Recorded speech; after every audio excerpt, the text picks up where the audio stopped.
This story is a chilling reminder that sometimes the smallest decisions can change your life forever.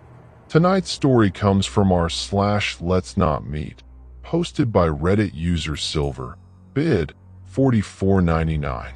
The title is, Waiting to Smoke Possibly Saved My Life. Around 2 years ago, my friend Jenny decided to throw a party for her birthday. She had not celebrated her birthday in many years and was really excited to do so again. Something important to know about Jenny is that she was in active addiction at this time. It was all kinds of different drugs. I think it mostly depended on whatever she could get at that time. But it was bad. She is a lovely person and doing very well right now, but I do think that her drug use was one of the reasons why this all went so wrong. Her friend circle consisted mostly of people she used with.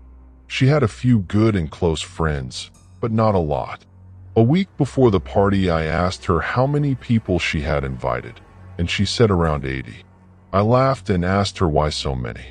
She said, "Well, I also invited people that I don't know really well, but they're chill." This was already kind of a red flag for me.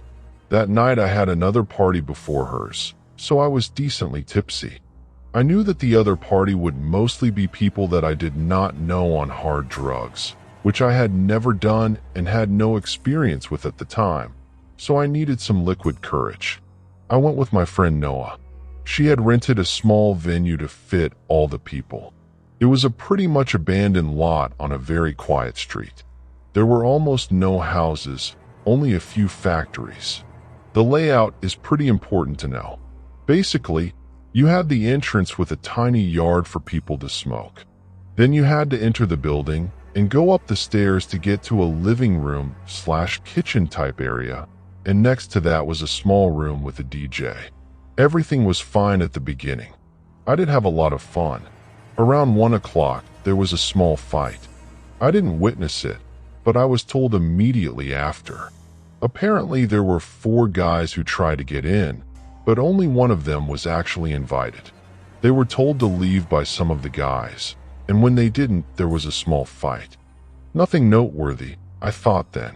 I asked Noah if he wanted to go out for a smoke. He said that he'd finish his conversation, and then we could go together. A little while later, we walked out of the kitchen and towards the stairs, but there were like 6 people bundled up at the top of the stairs. Instinctively, I took a step back. I was just turning around to Noah with this, "What the fuck?" Look when we heard people screaming and glass shattering. All the people who were standing in front of us jumped back, and so did we. There was more screaming and people stumbling on the stairs. I then saw Oliver, one of the few people I knew at that party, walking up the stairs, head covered in blood. Another guy I knew by face with a bleeding nose, and my friend Jason grasping his shoulder, his girlfriend behind him. Earlier that evening, I stupidly and drunkenly fell on the cement with both knees, scraping them open. But because of that, I knew where the first aid kit was. I never have any issues with blood. I can't handle other bodily fluids, but when someone is bleeding, I can help them, no problem. I saw Oliver go into the kitchen, and I wanted to go after him to help him. Now, this is about to get kind of gross, but bear with me. I saw Oliver had something stuck in his forehead. Because I heard the glass shattering, I assumed it was glass. But when I got closer, I saw that it was a piece of his skull sticking out of his forehead. That was too much for me. Instantly sober, I promptly turned around and went into another room. He was surrounded by a lot of people though, and 911 was called immediately. Turns out that those guys who were rejected from the party came back with 30 other guys, carrying bats and steel pipes. They just started hitting the first people they saw, and they left as quickly as they came. The whole attack lasted no more than 30 seconds. I found my friend Jason, still grasping his shoulder. He and his girlfriend were closest to the entrance of the property, so they were attacked first. Yes, these cowards did indeed beat up women. They did not care at all. Jason's shoulder was dislocated, Luckily, his girlfriend wasn't too wounded. Police and an ambulance arrived pretty quickly. Oliver was taken to the hospital and luckily made a full recovery after surgery. My friend Jenny was in hysterics, both because of what happened and because of whatever was in her system. The cops were no help. At one point they yelled at her because she was too upset to form a complete sentence. They left after a while, and so did most of the people. Noah and I were still there. We tried to help wherever we could. I was still in shock and kind of numb. But what snapped me out of my daze was seeing people scrubbing the blood covering the staircase. There was nothing more I could do there, and more importantly, I wanted to go home. Noah went with me, and we stayed up for hours talking and processing everything. To think that, if we had decided to go smoke even a minute sooner, or if Noah wasn't having that one conversation, we would have been in the middle of this all. It would also have been a very real possibility that these guys had guns or knives. We lived in a pretty rough area, which is even more terrifying to think about. Hands down the worst party I've ever been to. What would you do if you realized the person you live with was locking their door every night, not for privacy, but for protection? This story comes from our /NoSleep, posted by user Fit, yesterday 5087. The title is, I never understood why my sister locked herself in her room every night until she moved away. We lived with our father in a rotting, yellow 2-story house on the edge of town where the streetlights died. My room and my sister's faced each other at the top of the stairs, separated by a narrow strip of threadbare hallway carpet. I never had an issue with my space, but my sister treated hers like an active threat. She claimed the room had a weight to it, a localized gravity that made it hard to breathe, to drown out what she called the wet scraping in the silence. She kept a static-choked radio blaring 24/7. Then came the accusations. She grew aggressive, her eyes bloodshot and hollow, claiming I was clawing at her doorframe at 3 o'clock in the morning or trying to trip her down the steep wooden stairs. I have chronic insomnia. I roam the house at night like a ghost myself, trying to exhaust my body into submission. But I never touched her door. My father, checked out and perpetually exhausted, ignored the screaming matches. Eventually, my sister stopped fighting. She simply locked herself inside, drowning in radio static, until the day she packed her bags and left. I took her room immediately, eager for the extra space. My cousin temporarily moved into my old room across the hall. The first night in my sister's room was the last time I ever left the door open. Around 11 p.m., after playing cards downstairs, I lay in bed. The room felt freezing despite the summer heat. The only illumination came from the sickly blue glow of my phone and a single, jaundiced street lamp bleeding through the window. The silence wasn't peaceful. It was heavy, pressing against my eardrums like deep water. At midnight, the bedroom door gave a low, agonizing creak. It swung open roughly halfway. A dark silhouette poked its head around the frame. My heart misfired, a spike of pure adrenaline shocking my limbs into ice until the figure spoke. "Want to play another round?" my cousin's voice whispered. Relief washed over me, leaving me angry. I snapped at him to go to bed. He slunk back into the dark. 5 minutes later, the thin walls carried the rhythmic, comforting sound of his snoring from across the hall. I shook my head, laughing off the scare, and sank back into my phone. By 3:46 a.m., the insomnia had won. My eyes burned. I slid my phone under the pillow, plunging the room into the dim, yellow street lamp shadow. That's when I realized the door hadn't been closed. It had stayed in the same position my cousin left it. The air in the room suddenly curdled. The ambient noise of the night, the crickets outside, The distant hum of the highway simply vanished. The silence became absolute, a vacuum. The door shifted an inch. Another head peeked around the wood. My brain, desperate for safety, tried to logic it away. My cousin again. He needs to go to bed. I opened my mouth to curse him out, but the words died in my throat. The figure didn't just step out. It poured into the room. It was terrifyingly tall, stretching toward the ceiling, a silhouette cut cleanly out of the fabric of reality. It wasn't just dark. It was an iridescent, oil-slick blackness that seemed to suck the ambient yellow light into itself. It didn't walk. It drifted, hovering inches above the floorboards, its movements completely frictionless and horrifyingly fast. Before my brain could process its mass, it was at the foot of my bed. Panic became a physical weight. A crushing, unseen hand slammed down onto my chest, pinning me to the mattress. I tried to scream for my cousin, for my dad, for anyone, but my throat closed up. The muscles in my neck strained so hard I could hear the tendons creaking in my own skull, but only a dry, whistling gasp escaped my lips. My fingers clawed at the mattress, embedding my nails into the fabric until my knuckles turned white, desperately trying to anchor myself to reality. The entity just loomed. It had no face, yet I could feel its gaze not looking at me, but into me, mapping out my fear, feeding on the frantic, ragged pounding of my heart against my ribs. The air around the bed tasted like copper and old dust. I realized then what my sister had been living with. It wasn't a ghost. It was a predator that hunted in the paralysis of the night. My lungs burned for oxygen. My vision began to blur at the edges, tunneling into blackness. I fought the urge to close my eyes, terrified that if I blinked, it would lean down.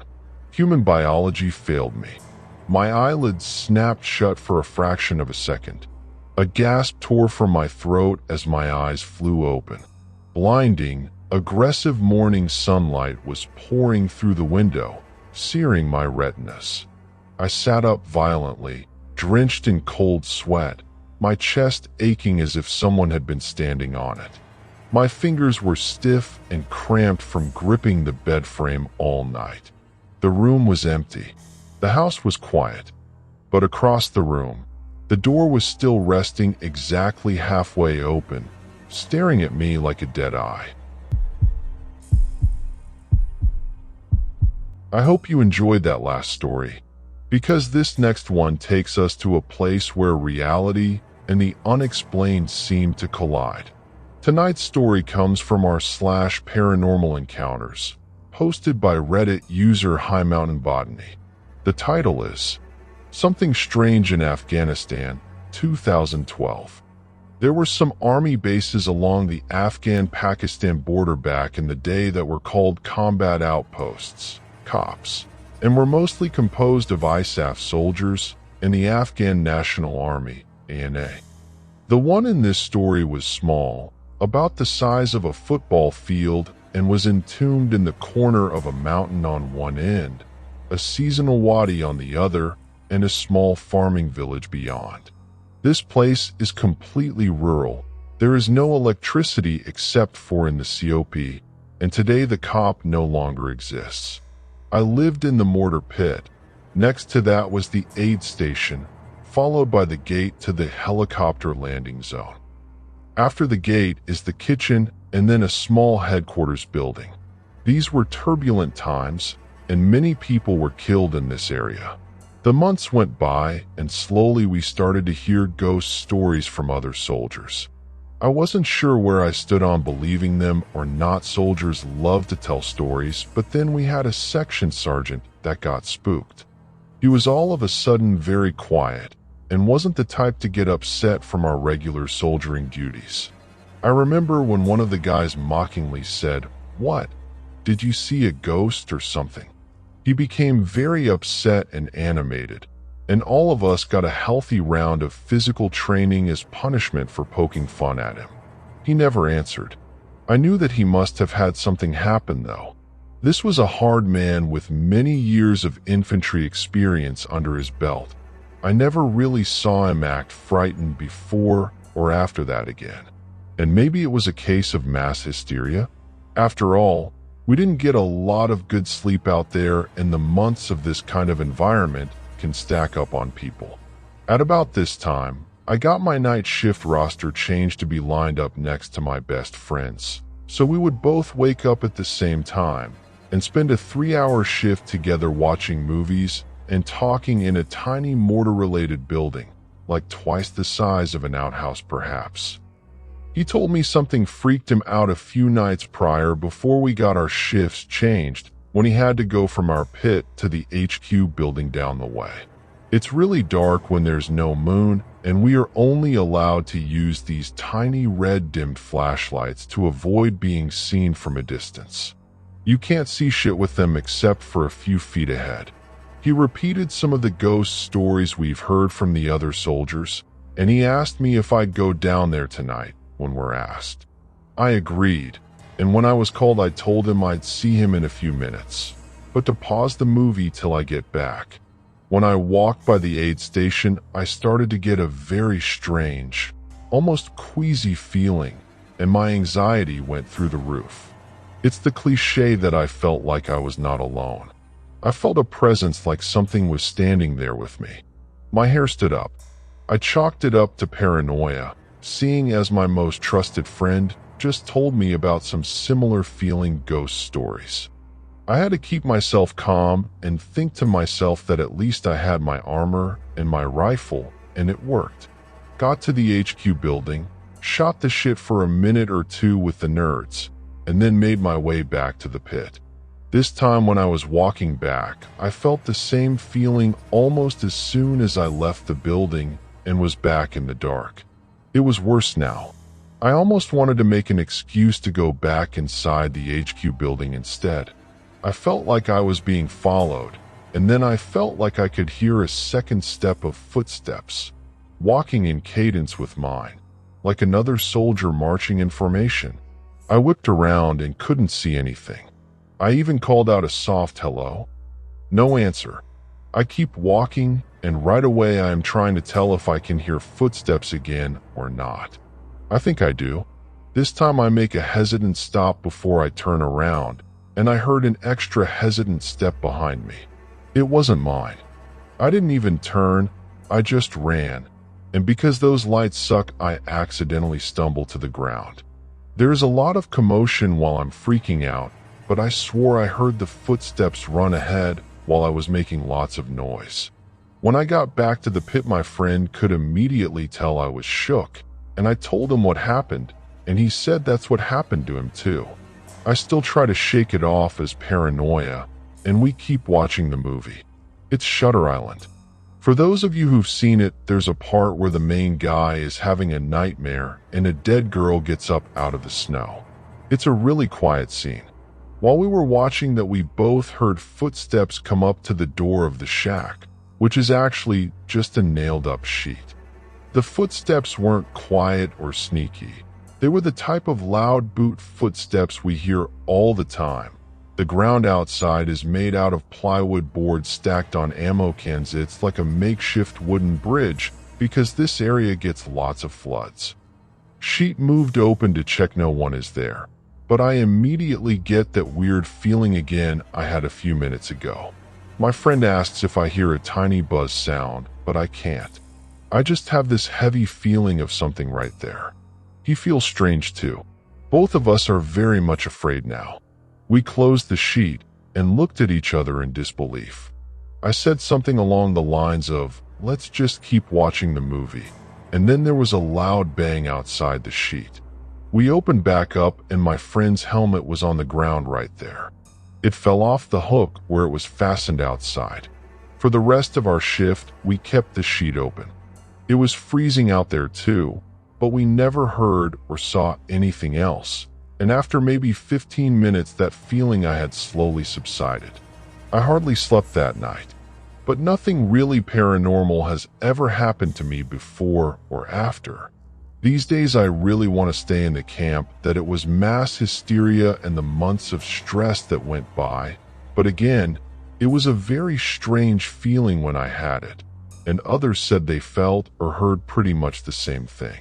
Maybe some footsteps, but always overall a dreadful, almost angry presence we could feel. I've really tried to stay open to whatever it could have been. I've been to graveyards at dark and a few haunted house attractions, but nothing has ever felt the same, or even close if I'm being honest. I am still in contact with him today, and we talk about it. I also remember I heard a rumor from time to time back then that the locals in that small village nearby said we made the cop too close to the Valley of the Jinn. This next one is a reminder that sometimes the people you invite into your home can leave behind more than memories. Tonight's story comes from our /ghost stories, posted by Reddit user affectionate_clue369. The title is, "My ex-friend and his girlfriend brought evil into my home." This happened in Artemis, Pennsylvania. I used to know a guy that I was friends with for over 7 years of my life. We had been neighbors for so long that he became like extended family when it came to my father and mother. He was like a younger adopted brother to me. We hung out almost 24/7, honestly. Where he was, I was, and vice versa, actually. We had been through all kinds of things, and nothing shook us. Well, he had gotten into a relationship with this young woman, and from the get-go, I just felt something was off with her, and her energy wasn't very positive. Well, for a few months of him dating her, he kept telling me that he wanted me to meet her, and one night, they both stopped over to where I had lived. I met her, and at first I didn't notice anything dark or negative, honestly. It wasn't until I got a call from my friend, which he never called. He just texted because he is part of the generation that doesn't like phone calls. He told me they had nowhere to go and they needed somewhere to live. So, against my better judgment, I talked to my mother, and we both semi-agreed that they could stay with us. Well, the first couple of months was just fine, and nothing really bad happened. We hung out and would drink off and on. He would smoke. His brothers, who literally had lived right below me for years, would visit. Everything was going fine, and there weren't really any major issues. Let's fast forward about 6 months in.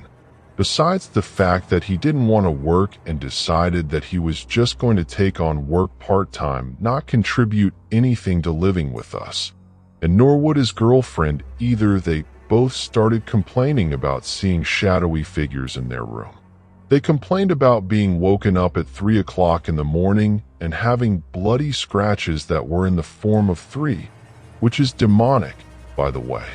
It got worse, because whatever was attached or haunting them decided to branch out. Somewhere along the lines of all this happening, we started seeing what looked like a little girl spirit in our double-wide trailer. And coming along with her was a shadowy man that looked like it had dreads and was about 5 feet tall. One night, we had set the table up in the living room, and we were just having a few beers, nothing major, when out of nowhere, my friend's girlfriend asked me who the little girl was hiding behind the stand that had the microwave on it. Well, I looked up and didn't see anything, but she did. Meanwhile, I looked to my right, down the hallway, and I watched a shadowy demonic silhouette of a 5-foot-tall being, and it looked like it had dreads. It went from their bedroom, down the hall, and disappeared into the wall.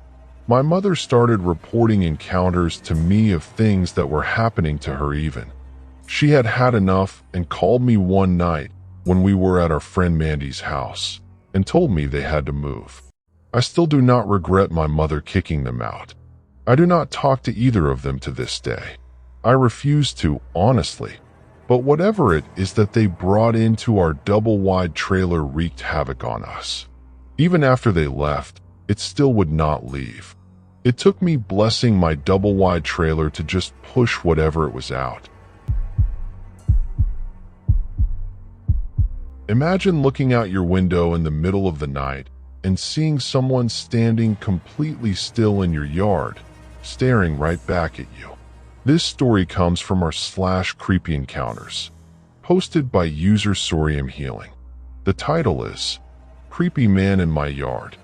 This happened in July of 2023, I believe.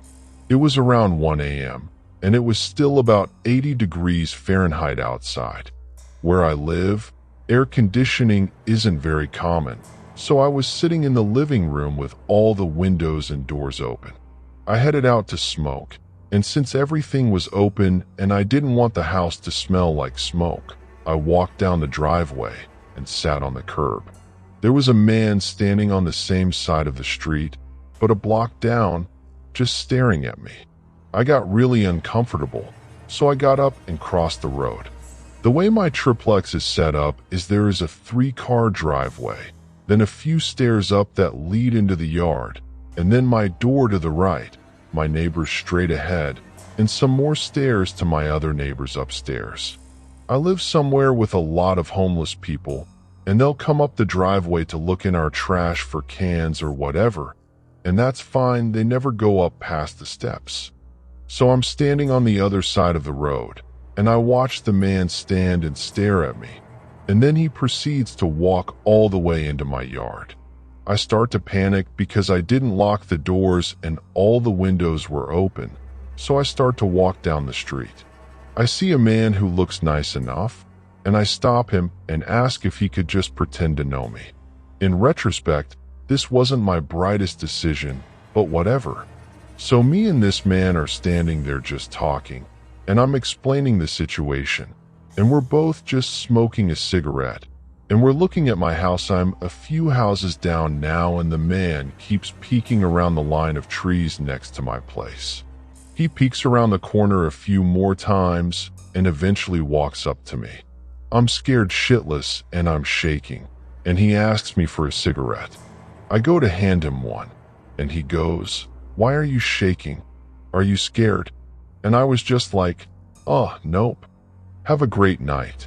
He walks away, and the other dude stands there for a bit longer with me. The scary man starts peeking around another corner, just staring at me again. The dude said, "This is weird," and walks me to my house. I just shut all the windows and doors, and I just dealt with the heat.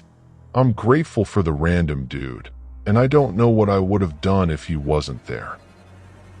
Alright, that's going to do it for today's Reddit horror stories. I hope you enjoyed today's collection. If you did, be sure to leave a like, subscribe to the channel, and turn on notifications so you don't miss the next episode. I'd love to know which story was your favorite, so let me know down in the comments. Thanks for watching, take care, and I'll see you in the next one.